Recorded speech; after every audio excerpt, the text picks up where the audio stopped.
কি রকি বাবু, ফোনে পাওয়া যাচ্ছে না, ফোন ধরছেন না, এদিকে জমির মাপঝোপ নিয়ে চলে এলেন। দেশে তো একটা আইন কানুন বলে জিনিস আছে নাকি? এটা আপনি করতে পারেন না। Just get out. আমি কিন্তু না হলে পুলিশে ফোন করব।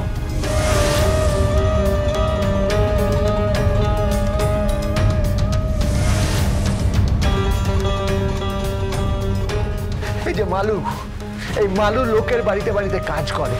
এই যে টগরিকে দেখছেন, ও আয়ার কাজ করে। এদিকে এদিকে এই ছেলেটাকে দেখছেন, ভিক্ষে করে, ভিক্ষে। এদিকে এদিকে এই যে ও রাজমিস্ত্রির কাজ করে। পাইলট, পাইলট এদিকে। পাইলটের চায়ের দোকান আছে। আর লখাইদা, লখাইদা এদিকে এসো, এদিকে আসো লখাইদা। লখাইদা নিজের জীবনের দুঃখ বলার জন্য সারাক্ষণ মদ খেয়ে থাকে।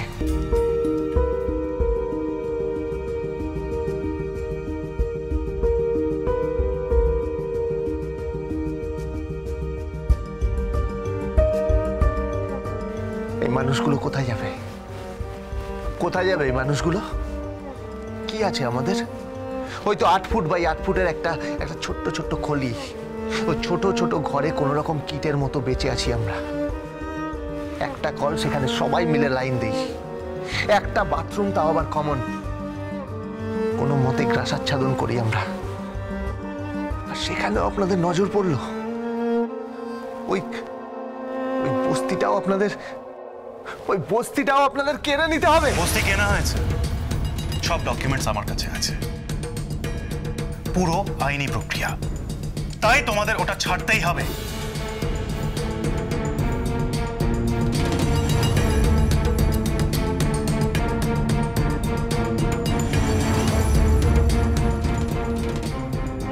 তাহলে আর কি, আজ সারা রাত কারোর ঘরে চুলো জ্বলবে না, সবাই না খেয়ে থাকুক নাকি?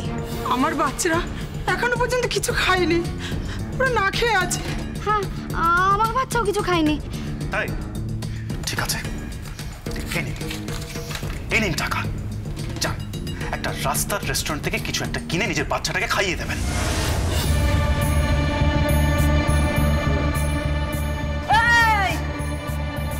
কাকে দেখাচ্ছিস? টাকার গরম, টাকার গরম কাকে দেখাচ্ছিস? এই টাকাটা আপনি আপনার নিজের পকেটে ঢুকিয়ে রাখুন।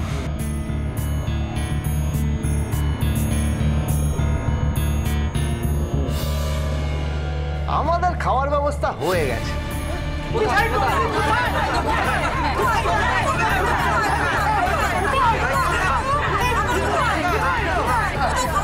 বলছি বলছি বলছি বলছি এই তো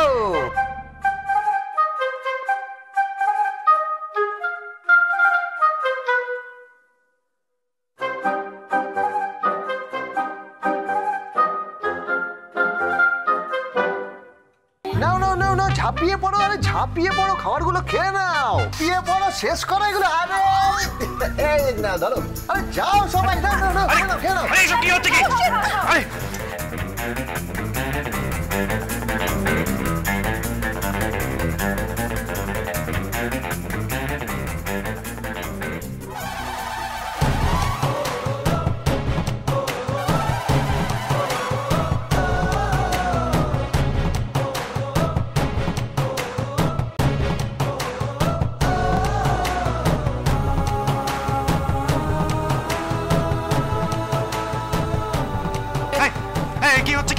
শুধু আমি খাইনি, আমি আমার বাচ্চার জন্য নিয়ে নিয়েছি। এই আমারও বাচ্চাটার জন্য একটা প্যাকেট পেলে ভালো হতো। এই তো আমার কাছে আছে।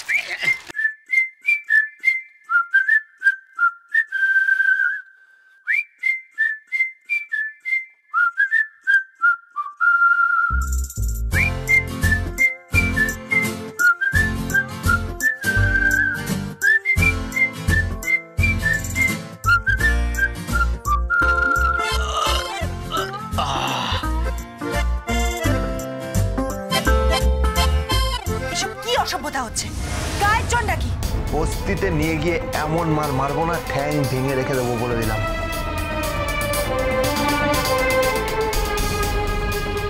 এই তোরা উঠতো, রকি বাবুকে তোল।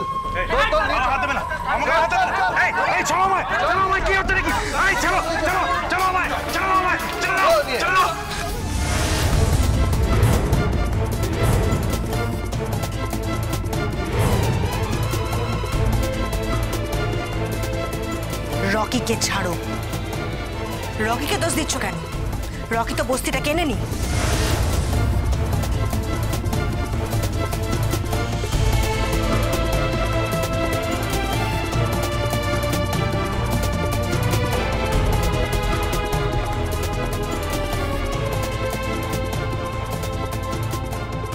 কি রকি দাদাবাবু বস্তি কেনেনি মানে?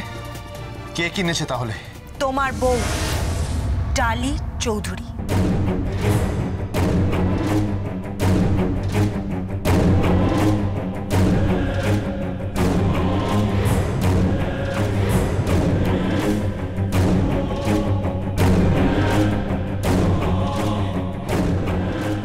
এটা হতে পারে না, পারে না।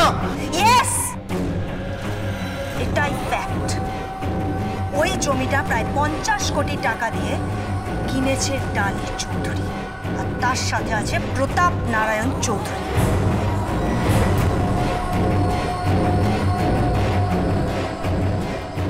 ওখানে ওরা বহুতল আবাসন তৈরি করবে, swimming pool, shopping complex, playground সব তৈরি হবে ওখানে।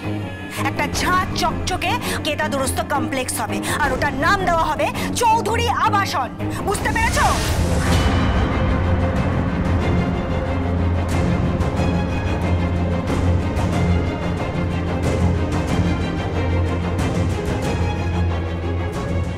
আর সেটার ওনার হচ্ছে ডালি চৌধুরী আর প্রতাপ নারায়ণ চৌধুরী।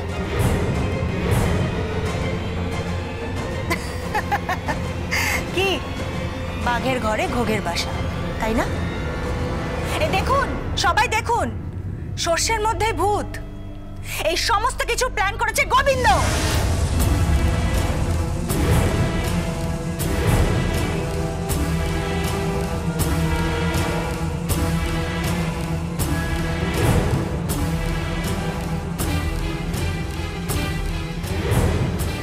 গোবিন্দ, ও কি বলছে? আমাদের বস্তির জমিটা তোর বউ কিনেছে? না না না না না, তোমরা বিশ্বাস করো, ডালি দিমনি এটা করতে পারে না। আমি ওনাকে চিনি। আমরা তো তোকে চিনি গোবিন্দ। তুই তো পুরো এনাদের মতো হয়ে গেছিস। নিজের পোশাক আশাক ছেড়ে স্যুট বুট পরে বড়লোক হয়ে গেছিস। চুপ কর, কি বলছিস তুই? কেন চুপ করবো কেন? আর যদি তাই হয়, কালকের মধ্যে জমি ছাড়িয়ে নিয়ে আসবি। আর তা না হলে এই গোটা বস্তিবাসীর বিশ্বাস তোর উপর থেকে উঠে যাবে, এই আমি বলে রাখলাম। চলো সব। পাইলট, আমার কথাটা শোন, আমার কথাটা শোন। কোনো শোনাশুনি নেই, কোনো শোনাশুনি নেই। হয়তো এনাদের মিথ্যে প্রমাণ কর, আর নয়তো কালকের মধ্যে দলিল নিয়ে আয়।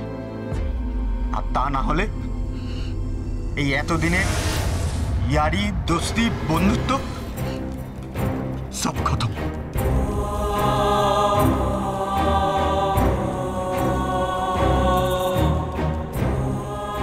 সব খতম। চলো সব।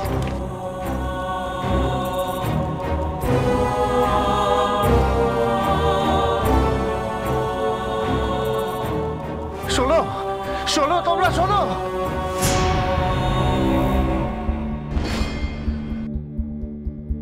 তোকে একটা কথা বলবো গোবিন্দ? কি? তোকে বস্তির সবাই খুব ভালোবাসে, খুব বিশ্বাস করে, ভগবান মনে করে তোকে। তুই পিছন থেকে আমাদের ছুরি মারিস না রে।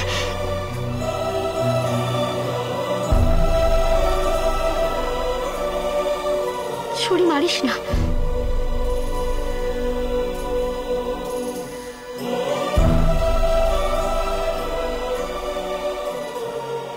যা, একা হয়ে গেলে তো। একে বলে ঘোড়ার চাল, 2.5 পা। এখনো তো রাজা বাকি আছে, তার চালে যে পড়বে পুরো মাঠ হয়ে যাবে।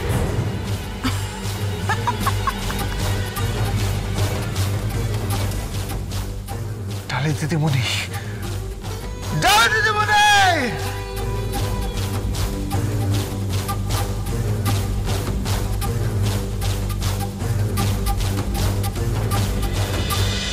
ও Dance with Portugal Bindo.